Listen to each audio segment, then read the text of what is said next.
So sa video naman na ito, pag-uusapan naman natin si Maya Loan. So alam niyo naman na maka-Gcash talaga ako and other e-wallets or other loan apps talaga. And hindi po talaga ako fan ni Maya. Kahit PayMaya pa siya dati, hindi talaga ako magamit to. Do may account ako may account ako sa Maya. Actually, a year na, pag 2 years na. Pinagamit ko lang siya sa mga loads and kapag nag-transfer ako, basta may something lang akong ginagamit dyan about sa mga bills na minimal lang naman and ang dyan dapat siya sa Maya account bayaran. So dahil nga po si Maya e-wallets and talagang biggest competitor niya si Gcash is of course kapag may Maya option, of course may Gcash option. Ang pinipili kasi natin lagi si Gcash, diba? Kasi pangmasa and napakadali yung gamitin. Anyways, ang dami nyo kasing nag-i-inform sa akin, ang dami rin kayo nagko-comment, nag-PPM kayo sa akin regarding Maya loans na i-review ko nga daw po, na ano daw po yung experience ko sa Maya, paano nga ba daw ba mag-apply sa Maya. Hindi ko siya gaanong pinapansin, do alam ko may mga pa-loan siya dito kasi parang hindi ako nag-attempt na gamitin siya kasi ang dami na rin naman kasing reviews dati, lalo bago-bago pa si Maya kasi diba nag-change lang to from PayMaya naging Maya din. Ang dami niya ng mga features, opportunity na pwedeng gawin. Hindi lang siya basta e-wallet, so meron na siyang pa-loan services, diba? Then may mga credit services na rin siya, may mga paying bills na rin siya na option. So ang dami niya nang pwedeng gawin ni Maya. Meron na rin po siyang package, then kahit saan po na store sa labas or sa mga malls, is talagang visible si Maya. So marami kasing naunang nag-try dito and parang pangit yung reviews nila regarding sa customer service. Mataas nga po ang kanyang interest, parang 7% ata yung Maya credit. Hindi ako sure ha, pero ganun yung naririnig ko. Parang na-discourage ako na gamitin si Maya kasi mala Gcash talaga ako, mala bilis ako, ganyan, mala as loan ako, last loan and under loan apps pa na ginagamit ko. Dahil nga si Gcash and Maya is pares lang naman sila ng function, so pinipili ko si Gcash. Ngayon naman nagkaroon ako ng time kasi pop-up dun sa feed ko. Kikita ko rin yung mga reviews ng iba na medyo okay na at gumaganda naman na daw yung sistema ni Maya ngayon. And ngayon nga daw po is meron na nga po siyang mga personal loans. Dati kasi credits lang, di ba? Maya credits. Meron pa siya dating pay in 4, di ba? So, titry natin ha. Itatry kong i-open yung app ko, i-access ko siya, and titry natin mag-apply dito sa Maya credit and dito sa personal loan. So, mag-a-apply tayo. Ipapakita ko sa inyo how to apply this Maya credit and Maya personal loan. So, open natin tong Maya app ko. Ito yung dashboard niya. So, may laman tayong piso dyan kasi nga, mahilig pa ako mag-loads dito and magka-cash in para sa load. Yun lang naman ginagawa ko dito. Anyways, click natin to sa taas, itong loans. So, loans agad-agad yung i-click natin sa may taas. And then, ito po yung lalabas niya. Ito yung personal loan offer nila, di ba, ni Maya. Then, nakalagay dito, borrow up to 250,000 pesos. Talaga, akala ko 25,000 pesos lang. 250,000 pesos pala instantly.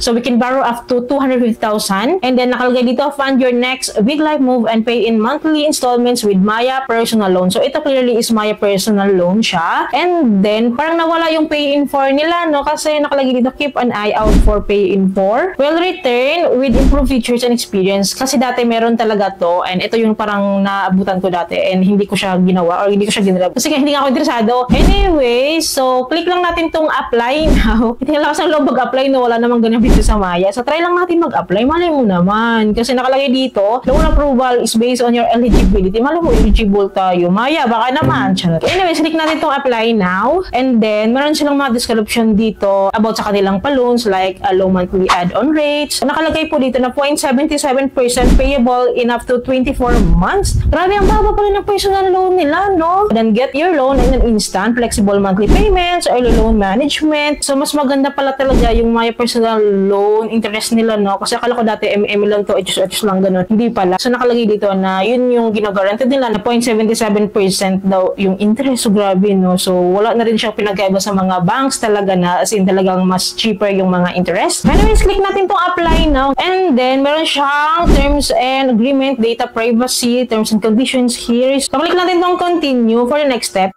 So, agad po. So, ito yung respond ni Maya sa akin. Nakalagay dito, thank you for your interest in Maya personal loan. You are currently not eligible for Maya personal loan. Keep using Maya and we'll let you know when you can apply again. So, I expect this kasi hindi nga po ako talaga user ni Maya. Though may account ako doon, verified yung account ko po dito. Napakabihira ko lang talagang gamitin siya like sa mga loads nga lang. As in, hindi pa ako nakapag-imbak ng pera dito ng malaki, gano'n, or libo ba. Sinry ko lang naman. Anyways, click natin tong got it. So, wala tayong magagawa kasi this time, hindi pa ako eligible for this Maya personal loan. But sooner, try natin.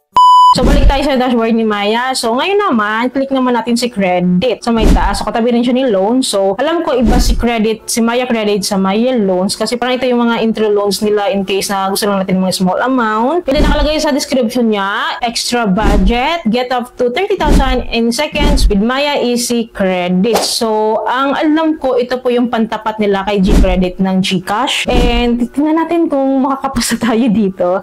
Let's see kung magkano rin yung interest na ibibigay nila sa atin. So, para malaman natin, of course, click natin tong apply now. And then, ito rin yung description ng Maya Credit. So, get the funds you need with Maya Easy Credit up to 30,000 pesos in seconds. So, ito yung mga function niya. Pay with credit in store and online. So, ayun, may mga QRPH din sila. So, gagamitin natin to as payment method. So, parang si G-Credit nga po. So, pangalawa, transfer to your e-wallet. So, pwede pala natin i-transfer to. So, of course, may interest. So, alam ko ito ngayong 7% na interest. Hindi ako sure kung yun pa rin yun. Then, nakalagay din po dito, pay your bills on time. Hindi pa siya available, but sooner din, magkakaroon din naman sila. Like sa G-Credit, tumatanggap na rin sila ng G-Credit as payment method sa mga bills. So, last, get low gaming pins and more.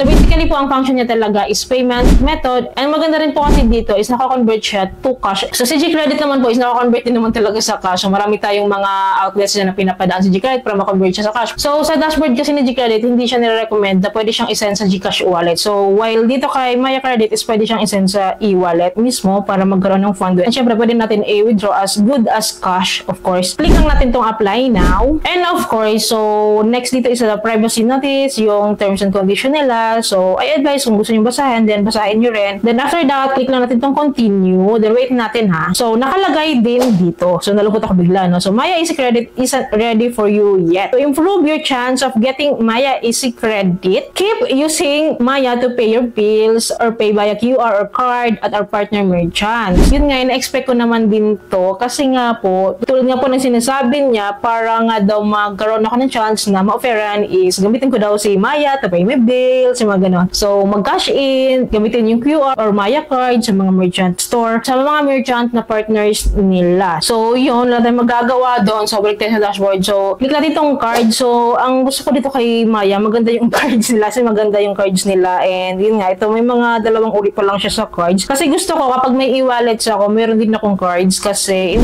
case, is, meron tayo mapapag-withdrawhan agad, diba? So, hindi tayo mahirapan. Swipe lang or mawithdraw din natin agad. So, maganda kasi, in case na mawala yung application natin dito sa cellphone or mawala yung cellphone natin, ma-withdraw agad natin yung fund natin. So, kaya gusto ko may card.